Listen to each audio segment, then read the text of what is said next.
Hi guys, public awareness lang po, palala lang sa mga ina-add dyan na yung may mga nag-a-add friends sa Facebook na may mga pangalang foreigner.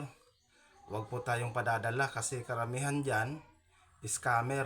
Hindi naman siguro lahat pero maraming scammer. Lalo yung may mga pangalang foreigner. Kagaya nitong isi-share ko sa inyo ngayon yung mga chat namin. Pero syempre, sinakay-sakayan ko siya pero alam ko naman yung limitasyon.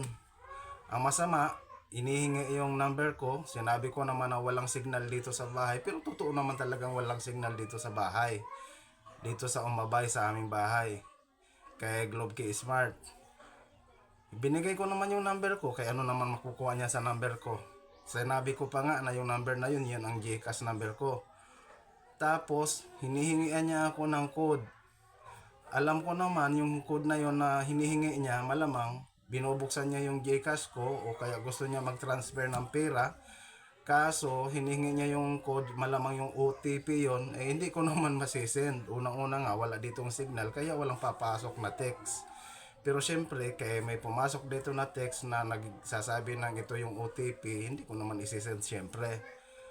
Tapos ang masama nito, foreigner daw, nagsisend ng mga picture. Sa bandang huli, manghihingi ng pera, nagtatagalog pa. Kaya mga guys, sa mga nakakatanggap nito, maging aware po tayo. Marami po talagang manluloko ngayon. Pero ito sinakay-sakayan ko. Yung iba dito na chinachat ko, totoo naman talaga. Pero siyempre alam ko yung limitasyon ko. Alam ko na nabubudol na ako siyempre. Siyempre hindi naman tayo magpapabudol lang ganon. Napaka-simple-simple lang. Maging ano tayo, maging aware sa mga nagpapanggap na nagchat-chat, nag-a-add friend na mukhang foreigner pero ang totoo mga scammer. Tingnan mo naman yung nag-add ang pangalan Jennifer Moller, mukhang foreigner.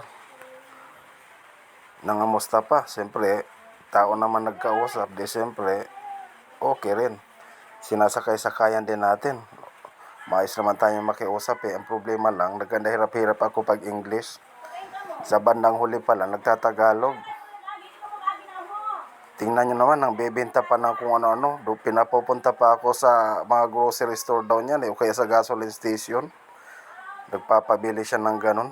Kung mayaman siya, di sana, di na siya nagpapabili.